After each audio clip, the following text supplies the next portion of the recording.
Salomé is studying sustainable tourism management and has recently completed an internship with Crest, and she will be presenting on Voluntourism, sustainable solution or problem. So Salomé, if you're ready to go.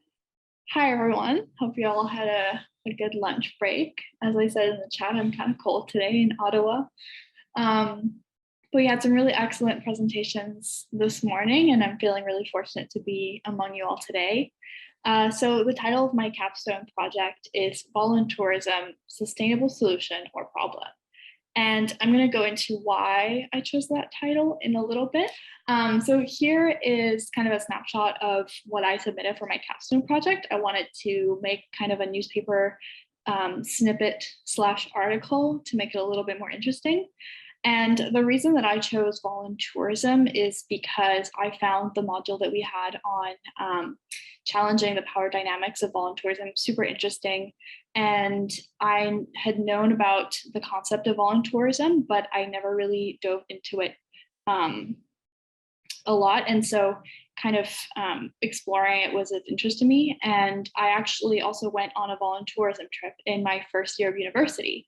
So it was interesting to kind of look back and reflect on that trip, both throughout what I learned in this program and also doing my own research. So I'll probably share a little bit more about that trip towards the end if I have some time. But so here are some kind of key takeaways of what I learned in my research. So firstly, pre-pandemic, the voluntourism industry grew into more than just a travel trend. It became a $173 billion industry. So that's pretty crazy to me. I had no idea how big it was. I knew it was something that people did, but I didn't know that it was an industry in itself.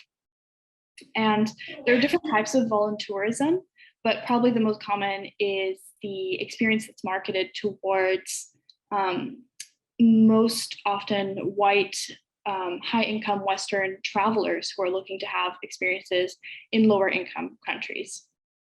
And part of its growth, a lot of people say, is due to that age of technology where we've been having more access to what's going on in other parts of the world. And it's given us kind of this desire and this need to give back. And that's something that we, well, sometimes that can be called poverty porn, depending on what's being represented. And as Biddle says there, you know, it was easier to see the immediate impacts and the lasting damage more than ever before. So, you know, TV, online, even traveling in person and seeing the different sociocultural contexts that people live in.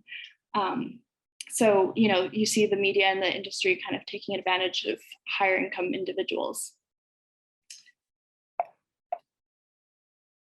I'm not sure. Okay, there we go. And so voluntourism as a concept, it's often kind of defined as holidays that tourists undertake that involve alleviating or aiding the material poverty of some groups in society. And personally, I'm not a fan of that definition because I find that it's incredibly vague and misleading because, you know, the industry has tourists believing that their short-term 1 week or 2 week trips are going to be making an impact, when in reality, there's no real measurable way of knowing whether what they're doing is going to have a long-term or short-term impact and whether it's going to be positive or negative. And in most cases, the money that these volunteers are paying to the companies that are taking them to these communities never, well, very, very rarely actually trickles down into the community. So there's already an issue there. But going back to the title of my project, Sustainable Solution or Problem, another reason that voluntourism has been really growing over recent years is the focus that we've been having on mass tourism and its impacts. So a lot of people have been suggesting that voluntourism could be a more sustainable and suitable alternative to mass tourism. And a lot of people debate this.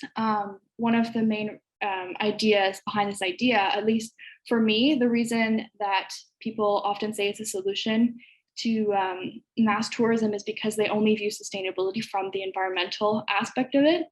And when you compare mass tourism to voluntourism, most times voluntourists are staying in host communities. They're going to be eating local food, and they're typically not going to be producing as much material waste as your typical mass tourist would. And so environmentally, we could say that voluntourists have a smaller carbon footprint than typical mass tourists. But again, as we saw throughout this program, there's a lot more to sustainability than just the environmental aspect. And so this idea doesn't really take into account the other aspects of sustainable travel, and it doesn't take into account an anti-oppressive lens. So on the contrary, something that I argued in my article is that it actually does the opposite, and it actually thrives off of that inequality and kind of reinforces the oppression that you see. Well, yeah, basically. And going off of that, I wanted to include a quote by Dr. Anu. I really enjoyed reading Beyond Guilt Trips because it was just incredibly eye-opening. And in this quote, she really encapsulates some of those main issues behind voluntourism. She says, the Western volunteering industry has been widely critiqued as a naive avenue for Westerners to feel accomplished without having to engage with the structural issues from which they benefit, all the while posing as the saviors of struggling, less developed locals who are stereotypically portrayed as passive, helpless, and pitiable. And so she really highlights the fact that the industry is giving these Western tourists a false sense of accomplishment and not really providing the space for discussion about their privilege and different structural issues. Also just kind of reinforcing the white savior complex that this industry is kind of thriving off of. And so these are some of the key issues with voluntourism. I'm not going to dive too deep into them because there's a lot that can be said. And we also saw a lot of them in the module on voluntourism in our program.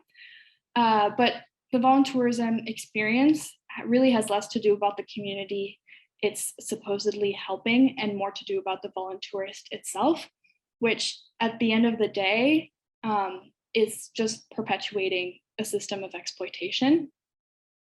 And volunteer trips have been commodified, and they've really just become a product that's designed for the tourist and not designed to address community needs and really help the community.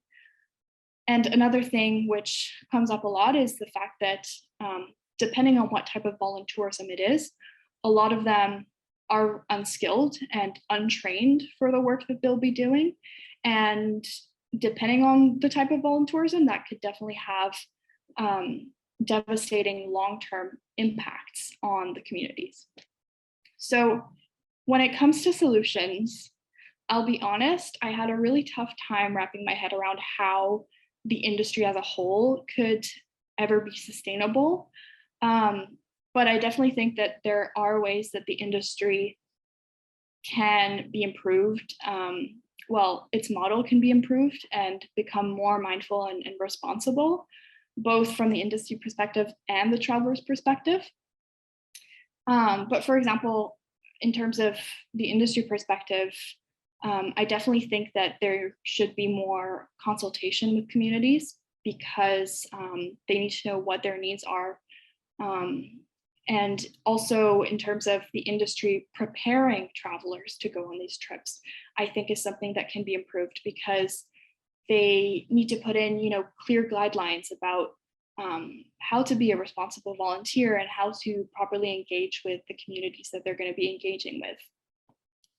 And in addition to that, also helping volunteers with resources and support to kind of support, to know how they can continue to support these communities even after their trip is done.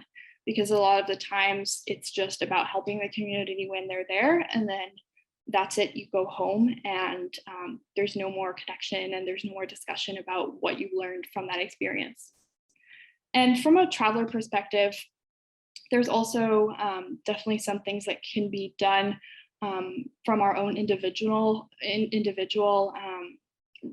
research, looking into what type of experience you're looking for, but also just looking into our own motivations and reflecting on why we want to go on this trip, and whether it's to help this community, and if it is, if there's another maybe more impactful way that we can be helping these communities. But yeah, those are some of the ideas that I had. And I also wanted to briefly share a little bit about the experience that I had on my voluntourism trip. It was the only one that I've been on, but at the time I didn't have any tools or resources to really look into anything about the impact of my trip. But the trip that I went on, we were basically university students from Canadian universities traveling to the Fiji Islands and staying in individual host communities on the islands. And the company that I went with, they were positioning themselves as eco-friendly. And I'm not sure entirely why, because I don't remember, really seeing anything that really distinguished themselves from other companies. But overall, the project that we did, it was to renovate the village's school. And from what I saw, because I did do some preliminary research going into it when I was deciding on whether or not to go on the trip, I did see that, it was a project that seemed to have been consulted with the community on. So the community needed to have their school renovated, which fortunately is good, because unfortunately a lot of companies do not consult with the community. And there's been instances where companies have even created fake projects for volunteers to work on. But in terms of improvements that I think could have been done on my experience, I definitely think there was a lack of resources in terms of both pre and post trip. So pre-trip, learning about the cultural differences and how to properly engage with the community. If that's, for example, being told not to take pictures with children, that's not something that we were told. And I definitely think that that's, something that we learned as well in the program that should be taken into consideration because of the impacts that it can have on the community and the children. And then even post-trip, there was no discussion and no acknowledgement of the experience that we had, and being able to talk about the different, kind of the elephant in the room, which was that we were these privileged Western tourists in these communities that had a very different sociocultural context than the one that we were coming from. And, even just creating the space or holding space, which is what Dr. Anu would say, to have that discussion would have made a big difference.